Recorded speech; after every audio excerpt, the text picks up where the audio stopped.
नमस्कार दोस्तों, स्वागत है मेरे YouTube चैनल पर। अध्याय 4 है अम्ल, क्षार और लवण, यानी कि कक्षा 7 विषय विज्ञान, अध्याय नंबर 4 अम्ल, क्षार तथा लवण। इसके हम अभ्यास प्रश्न उत्तर से हल करेंगे और अगर मेरा वीडियो अच्छा लगा इसको लाइक ज़रूर करें। सबसे पहला प्रश्न है, अम्लों तथा क्षारकों के बीच अंतर बताइए। तो इसका उत्तर पहले का हो जाएगा अम्ल। तो अम्ल होते हैं वो खट्टे होते हैं। अम्ल नीले लिटमस को लाल कर देते हैं और अम्ल स्पर्श करने पर साबुन की तरह चिकने नहीं होते। अम्ल फिनोल्फेलिन का रंग नहीं बदलते। और क्षारक होते हैं, क्षारक कड़वे होते हैं और क्षारक लाल लिटमस को नीला कर देते हैं और क्षारक स्पर्श करने पर साबुन की तरह चिकने लगते हैं। क्षारक फिनोल्फेथेन के रंग को गुलाबी कर देते हैं। नेक्स्ट है दूसरा प्रश्न, अनेक घरेलू उत्पादों जैसे खिड़की साफ करने में मार्जकों आदि का अमोनिया पाया जाता है। ये लाल लिटमस को नीला कर देते हैं। इनकी प्रकृति क्या होती है? तो इनकी क्षारक लाल लिटमस को नीले रंग में बदल देता है, इसलिए अमोनिया की प्रकृति है वो क्षारीय होती है। नेक्स्ट है तीसरा प्रश्न, उस स्रोत का नाम बताइए जिससे लिटमस विलयन को प्राप्त किया जाता है। इस विलयन का क्या उपयोग है?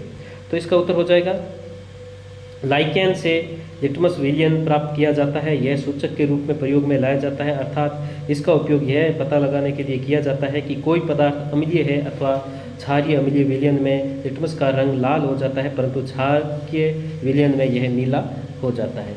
नेक्स्ट है चौथा, क्या आसुत जल अम्लीय, क्षारीय या उदासीन होता है? आप इनकी पुष्टि कैसे करेंगे? तो इसका उत्तर हो जाएगा आसुत जल उदासीन होता है। लिटमस पत्र का प्रयोग से इसे परखा जा सकता है। आसुत जल लिटमस पत्र पर कोई प्रभाव नहीं डालता, यानी कि यह नीला अथवा लाल लिटमस पत्र के रंग में परिवर्तित नहीं करता, इसलिए आसुत जल होती है वो उदासीन होता है। नेक्स्ट है पांचवा प्रश्न, उदासीन के प्रक्रम को एक उदाहरण देते हुए समझाइए।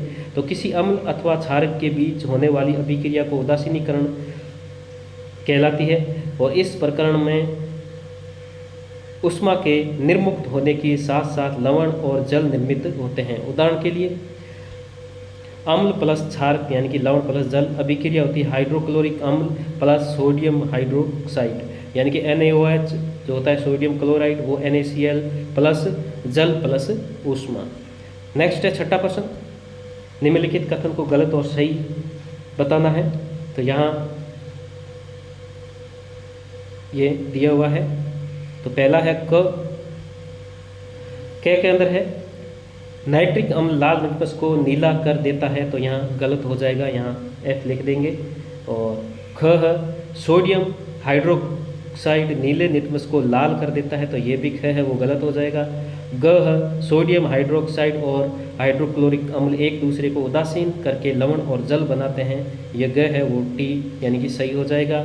घ है सूचक वह पदार्थ है जो अम्लीय और क्षारीय विलयनों में भिन्न रंग दिखाता है, तो ये भी T यानी कि सही हो जाएगा। और च है दंत क्षार की उपस्थिति के कारण होता है, ये F यानी कि फाल्स गलत हो जाएगा। नेक्स्ट है सातवां, दोरजी के रेस्टोरेंट में शीतल मृदु पेय की कुछ बोतलें हैं, लेकिन दुर्भाग्य से वे चिन्हित नहीं हैं।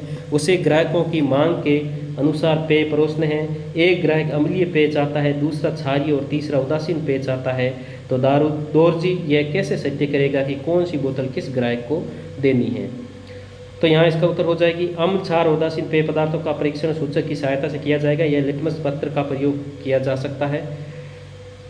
अगर यदि पेय पदार्थ का नमूना नीले लिटमस को लाल कर देता है तो ये पेय पदार्थ अम्लीय होता है। यदि पेय पदार्थ नमूना लाल लिटमस को नीला कर देता है तो ये क्षारीय होगा। और यदि पेय पदार्थ का नमूना लिटमस पत्र पर कोई प्रभाव नहीं डालता है तो ये उदासीन होगा। प्रश्न 8वां है, समझाइए ऐसा क्यों होता है। क जब आप अम्लीयता से पीड़ित होते हैं तो प्रति अम्ल की गोली कैसे लेते हैं? तो और ख है जब चींटी काटती है तो त्वचा पर केलमाइन का विलयन लगाया जाता है। और ग कारखानों के अपशिष्ट को जलाशय में बहाने से पहले उसे उदासीन किया जाता है। तो क का आंसर हो जाएगा अमाशय में अत्यधिक मात्रा में अम्ल होने से अम्लीयता होती है और इसे अपाचन होता है। अपाचन से छुटकारा पाने के लिए हमें प्रति अम्ल की गोली देते हैं, यह अत्यधिक अम्ल को उदासीन करती है। ख का आंसर हो जाएगा। जब चींटी या मधुमक्खी काटती है तो वह हमारे शरीर में फॉर्मिक अम्ल छोड़ती है, तो हमें पीड़ा पहुंचाता है। इसके लिए हम त्वचा अच्छा कर कैलेमाइन का विलयन लगाते हैं, क्योंकि कैलेमाइन विलयन क्षारीय होता है और ये अम्ल को उदासीन करके हमें दर्द से आराम पहुंचाता है। और ग का आंसर हो जाएगा, कारखानों में अपशिष्टों को जलाशय में बहाने से पहले उदासीन किया जाता है, ताकि अपशिष्टों में उपस्थित अम्लीयता या क्षारीयता जलीय जीवों को क्षति न पहुंचाए। वैसे ही नम्मा है, आपको 3 द्रव्य दिए गए हैं, इसमें से एक हाइड्रोक्लोरिक अम्ल, दूसरा सोडियम हाइड्रोक्साइड और तीसरा शक्कर का विलयन है। तो आप हल्दी को सूचक के रूप में उपयोग करके उनकी पहचान कैसे करेंगे? तो इसका उत्तर हो जाएगा, यह क्षारीय विलयन के साथ लाल रंग देता है, परंतु अम्लीय एवं उदासीन विलयन में इसके रंग पर कोई प्रभाव नहीं होता। हम दिए गए विलयन को लेते हैं तथा उसमें हल्दी का पाउडर डालते हैं। यदि यह लाल हो जाता है तो दिया गया विलयन सोडियम हाइड्रोक्साइड होता है, और जब बूंद बूंद करके दिए गए विलयन को डालते हैं, यदि वह पीला रंग वापस आ जाता है तो विलयन अम्लीय है, और यदि कोई परिवर्तन नहीं होता है तो दिया गया विलयन है वो उदासीन है। नेक्स्ट है 10वां प्रश्न, नीले लिटमस पत्र को एक विलयन में डुबोया गया, यह नीला ही रहता है, तो विलयन की प्रकृति क्या होगी समझाइए? तो इसका उत्तर हो जाएगा, विलयन उदासीन या क्षारीय दोनों ही हो सकता है, क्योंकि दोनों ही नीले लिटमस पत्र पर कोई प्रभाव नहीं डालते। 11वां है, निम्नलिखित व्यक्तियों को ध्यान से पढ़े। क अम्ल और क्षारक दोनों सभी सूचकों के रंगों को परिवर्तित कर देते हैं। ख है, यदि कोई सूचक अम्ल के साथ रंग परिवर्तित कर देता है तो वह क्षारक के साथ रंग परिवर्तित नहीं करता।